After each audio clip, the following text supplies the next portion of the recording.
You know, there's this pervasive myth out there, especially for men once they hit 50 or 60. It's this feeling of becoming invisible. You walk into a room and you assume the younger women or even women your own age just look right through you, like you're part of the furniture. It's a heavy feeling, and frankly, it's completely wrong. The reality is actually the opposite. Men in that demographic aren't invisible, they're just being observed differently. Differently how? Well, think about the noise of modern dating. Everyone is shouting, everyone is swiping, but a mature man, he represents something else: stability, calm, history. But here is the catch, and this is what we're diving into today. Women don't signal interest in older men by waving a flag. They don't flirt in the way men expect. Right. They aren't walking up and saying, "Hey, I think you're cute. Let's grab a drink." Exactly. Because feminine psychology, especially when it involves an age gap or just a maturity gap, operates on plausible deniability. She doesn't want to look needy. She doesn't want to look easy. So she hides her attraction inside curiosity. She tests you. Tests. That sounds a bit adversarial, doesn't it? Like a pop quiz you didn't study for. It's not malicious, though. It's a safety mechanism. She's checking for awareness.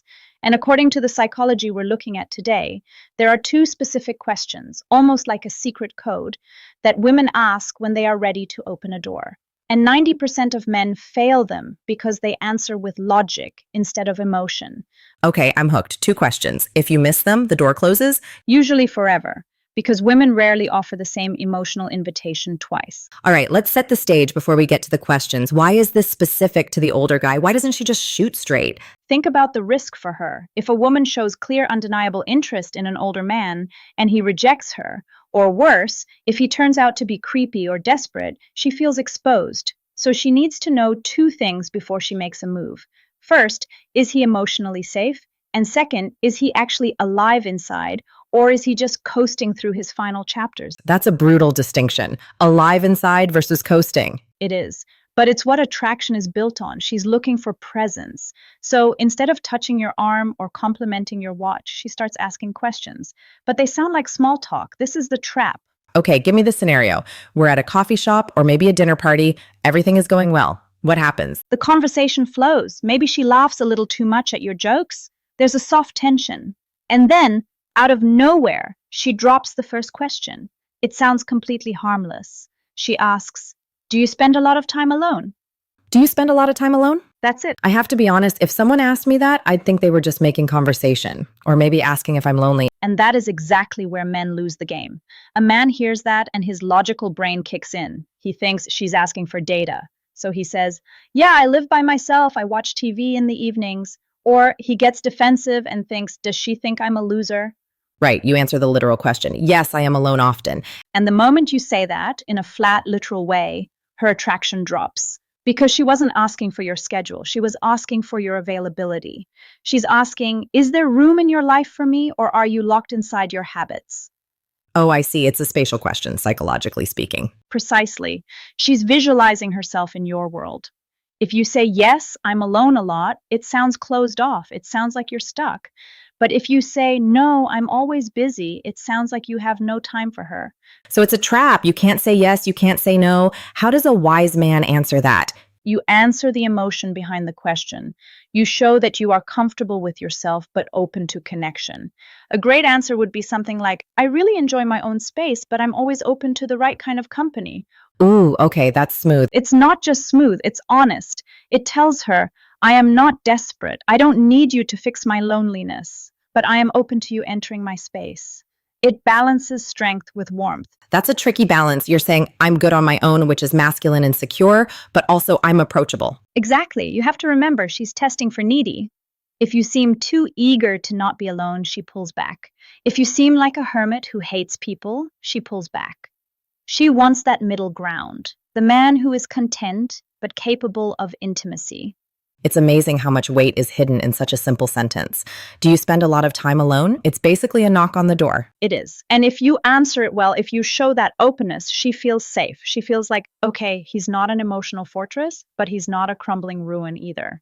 That leads her to the second question. And this one is even more critical for the older man. Hit me with it. She'll wait a bit, maybe minutes, maybe days. Then she'll ask something like, "So what are you looking for these days?" Ah, the dreaded, "what are you looking for?" question. That feels heavy. That feels like she's asking for a marriage proposal or a definition of the relationship. It feels that way, which is why men panic. They think she wants a commitment right now, but she doesn't. She's testing for direction. Direction? Yes, think about the stereotype of the older man. The world assumes he's done. He's retired, he's tired, his stories are all in the past, he's just drifting. Women do not feel attraction to men who drift. So when she asks, "What are you looking for?" she's really asking, "Are you still moving forward?" Bingo, she wants to know if you have a purpose. Are you emotionally alive? If you answer, I don't know, just taking it day by day, or I'm just looking for some peace and quiet, you sound like you're checking out of life. Checking out of life. That's the attraction killer. It's fatal. Even if you're 70, you need to be moving towards something. It doesn't have to be a corporate empire. It could be, I'm focusing on building deeper connections, or I'm starting a new chapter where I prioritize experiences. It's about intention. It's about having a rudder in the water.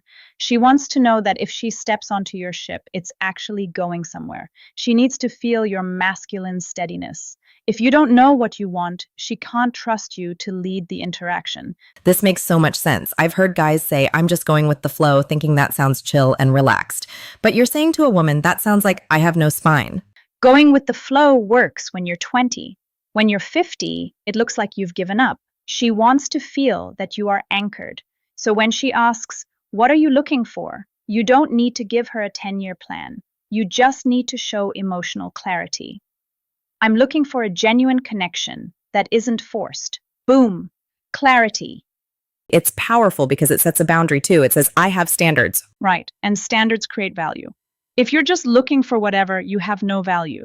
If you are looking for something meaningful, suddenly you are a prize. So let's recap the dynamic here. She asks if you're alone to check if the door is unlocked. Then she asks what you're looking for to see if there's a path leading up to the house. That is a perfect metaphor. And remember, she's doing this because she's likely attracted to you, but she's scared. She's scared you're a grumpy old man stuck in his ways, or she's scared you're a player who never grew up.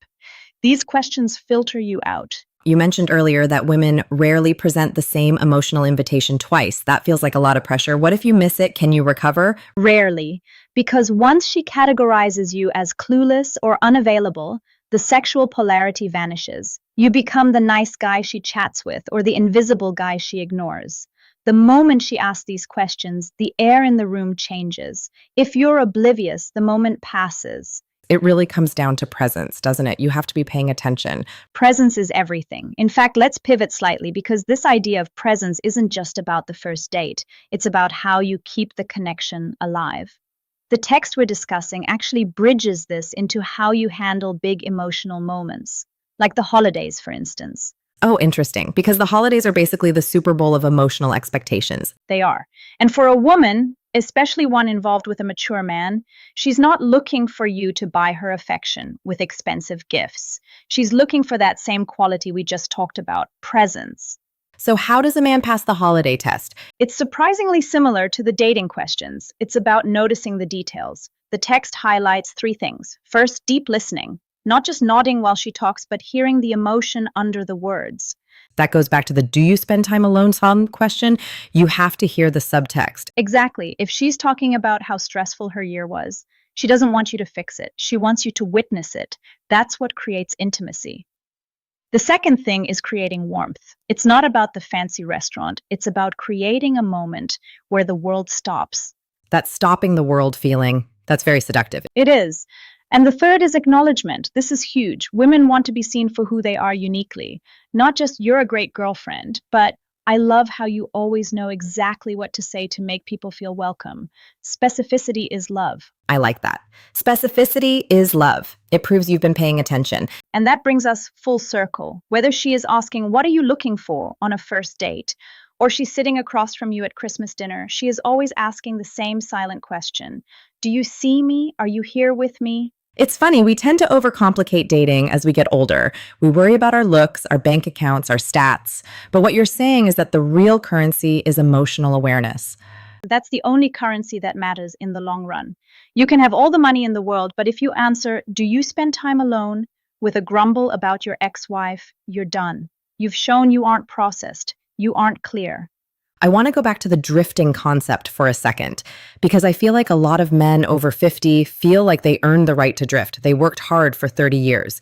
Why is that lack of direction so unappealing to the feminine psyche? Because feminine energy, generally speaking, is fluid. It's like the ocean. It moves, it changes, it's emotional, it craves a container, it craves a rock. If the rock is also drifting, there's no safety. She can't relax. She has to become the rock if you won't do it. Exactly. And she resents that. She wants to lean into you. If she leans and you fall over because you don't know where you stand, she falls too. That's why the question, what are you looking for, is really, can you hold me? Wow, that puts a whole new spin on it. It's not about your career goals, it's about your structural integrity as a man. Structural integrity. I like that. And look, you don't have to be rigid. You just have to be defined. I know who I am. I know what I value. I know who I want in my life. That is incredibly sexy to a woman of any age, but especially to a woman looking at an older man. She expects you to have figured this out by now.